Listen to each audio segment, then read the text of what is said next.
Hi friends, welcome back to another video. ഞാൻ വെറുതെ ഇരുന്നപ്പോൾ ഇങ്ങനെ ആലോചിച്ചു, നമുക്കൊന്ന് പോളിഷ് ചെയ്തെടുത്താലോ നമ്മുടെ ടാലൻസ് എന്ന്. പണ്ട് ഞാൻ നന്നായിട്ട് പാടുമായിരുന്നു.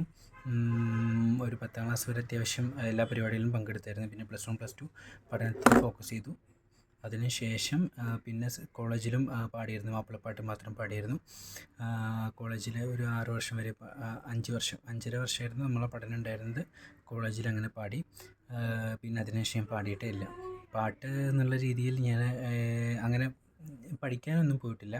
ജസ്റ്റ് നമ്മളിപ്പോൾ എന്തെങ്കിലും കോമ്പറ്റീഷനോ അല്ലെങ്കിൽ എന്തെങ്കിലും പരിപാടികളോ ഒക്കെ ഉണ്ടാകുന്ന സമയത്ത് മാത്രം ജസ്റ്റ് ഒന്ന് പാട്ട് നോക്കും, അത് കേട്ട് പഠിക്കും, അങ്ങനെ പാടും, അങ്ങനെയായിരുന്നു ചെയ്തിരുന്നത്. അപ്പോൾ ഞാൻ ഇങ്ങനെ ആലോചിച്ചു, ഇതൊക്കെ നമ്മളിപ്പോൾ ഈ കുറച്ചുകൂടി വലുതായി കഴിഞ്ഞാൽ ഈ വീഡിയോസൊക്കെ എടുത്ത് നോക്കുമ്പോൾ നമുക്ക് ഭയങ്കര നല്ലതല്ലേ. നമുക്ക് എല്ലാ കാര്യങ്ങളും പണ്ടത്തെ കാര്യങ്ങളെല്ലാം ഓർമ്മിക്കണമെന്നില്ല. അപ്പോൾ ഇപ്പം ഓർമ്മയായിട്ട് മെമ്മറി ആയിട്ട് സൂക്ഷിക്കാൻ വേണ്ടിയിട്ട് ഞാൻ എൻ്റെ ഒരു പാട്ടിൻ്റെ സീരീസ് സ്റ്റാർട്ട് ചെയ്യുകയാണ്. അതായത് ഓരോ ദിവസവും എൻ്റെ ജീവിതത്തിൽ വഴിത്തിരിവുണ്ടായ സോങ്സ് അത് പാടാമെന്ന് വിചാരിക്കുക. എനിക്കൊരു സാറ്റിസ്ഫാക്ഷനാണ് കേട്ടോ. എനിക്ക് ഇനി കുറച്ച് കഴിഞ്ഞ് എടുത്ത് നോക്കുമ്പോൾ നല്ലതാണല്ലോ. അപ്പോൾ ഈവൻ നിങ്ങൾക്കും എൻ്റെ കൂടെ എൻ്റെ ഫാമിലിക്കും കാണാമല്ലോ എന്നുള്ള രീതിയിൽ ഞാനത് ഷെയർ ചെയ്യുന്നു കേട്ടോ. അപ്പോൾ നമുക്ക് ഫസ്റ്റ് പാട്ട് പറഞ്ഞാൽ എനിക്ക് തോന്നുന്നത് ഞാൻ 3ാം ക്ലാസ്സിൽ മദ്രസയിൽ 3ാം ക്ലാസ്സിൽ പഠിക്കുന്ന സമയത്താണ്. ഇത് 1ാം ക്ലാസ്സിലെ പാട്ടൊന്നും എനിക്ക് ഓർമ്മയില്ല. 1ാം ക്ലാസ്സിലും 2ാം ക്ലാസ്സിൽ പിന്നെ നബിദിനത്തിൻ്റെ പരിപാടികളൊന്നും ഉണ്ടായിട്ടില്ല. 3ാം ക്ലാസ്സിലായിരുന്നു. 3ാം ക്ലാസ്സിൽ പഠിക്കുന്ന സമയത്താണ് ആദ്യമായിട്ട് പാടിയത്. എനിക്ക് പാട്ട് പഠിപ്പിച്ചതെന്ന ആൾ എൻ്റെ ഉമ്മ തന്നെയാണ്. അന്ന് ഫാദർ ഗൾഫിലായിരുന്നു. അപ്പോൾ ആ സമയത്ത് ഉമ്മ പഠിപ്പിച്ചെന്ന പാട്ടാണ്. നിങ്ങൾക്കൊക്കെ അറിയുന്നുണ്ടാവും, പണ്ടത്തെ ഒരു പാട്ടാണ്. അതായത് 3ാം ക്ലാസ്സിലെന്ന് പറഞ്ഞാൽ ഒരു 18 വർഷം മുമ്പത്തെ കാര്യമായിരിക്കും. 18 വർഷം മുമ്പുള്ള കാര്യമാണ് അത്. ആ പാട്ട് നെഞ്ചിനുള്ളിൽ നീയാണ്, കണ്ണിൽ മുന്നിൽ നീയാണ്, ആ ഒരു രീതിയിലുള്ള പാട്ടാണ്.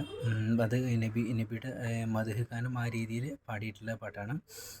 അത് എനിക്ക് തോന്നുന്നു അന്ന് നമുക്കിപ്പോൾ ജൂനിയർ സീനിയർ അങ്ങനെ കോമ്പറ്റീഷനൊന്നുമില്ല. അന്ന് ഇപ്പോൾ 1ാം ക്ലാസ് മുതൽ 10ാം ക്ലാസ് വരെ പാടിയാലും അവരുടെ തമ്മിൽ 1ാം ക്ലാസ്സിലുള്ള ആൾ പാടിയാലും 10ാം ക്ലാസ്സിലുള്ള പാടിയാലും ഒരേ ലെവൽ എന്നുള്ള രീതിയിലായിരുന്നു കോമ്പറ്റീഷൻ ഉണ്ടായിരുന്നത്. അപ്പോൾ അങ്ങനെയായിരുന്നു റാങ്കിങ് നിശ്ചയിച്ചിരുന്നത്. എനിക്ക് ആദ്യമായിട്ട് പ്രൈസ് കിട്ടിയൊരു പാട്ടാണ്. അതായത് എനിക്കന്ന് 3rd കിട്ടിയത്.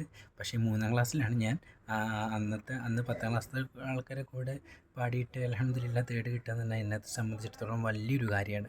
അപ്പോൾ നമുക്കിപ്പോൾ ആ പാട്ടൊന്ന് ജസ്റ്റ് ഞാൻ പാടി തുടങ്ങാം. പിന്നെ മെല്ലെ മെല്ലെ ഓരോ വീഡിയോസിൽ ഷോർട്സായിട്ട് നമുക്ക് ഇടാം, ബാക്കിയുള്ള വീഡിയോസൊക്കെ കേട്ടോ. അപ്പോൾ ആ പാട്ടിൻ്റെ എനിക്ക് ആകെ പല്ലവി മാത്രമേ എനിക്ക് ഓർമ്മയുള്ളൂ. ജസ്റ്റ് പാടാം. അമ്പവൻ്റെ നൂറാണ്, അമ്പിയാവിൽ താജാണ്, അലമിൻ്റെ സബപാണ് മുസ്തഫ മുസ്തഫ.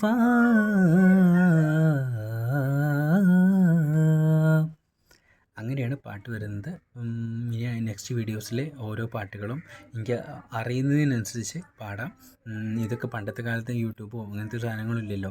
ഈവൻ എനിക്ക് തോന്നുന്നു ഒരു ടച്ച് ഫോൺ തന്നെ എൻ്റെ കയ്യിൽ കിട്ടുന്നത്, അല്ലെങ്കിൽ എൻ്റെ വീട്ടിൽ ആദ്യമായിട്ട് വരുന്നത് എനിക്ക് 10ാം ക്ലാസ്സിലാണ് തോന്നുന്നു.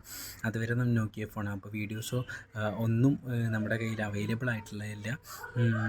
അപ്പോൾ അതൊന്ന് ഷെയർ ചെയ്യുക. അപ്പോൾ ഇത് നമുക്കിനി ഭാവിയിൽ ഒരു മെമ്മറി ആയിട്ട് കിടക്കട്ടെ എന്നുള്ള രീതിയിലാണ് ഞാനിത് ഇവിടെ ഇടുന്നത്.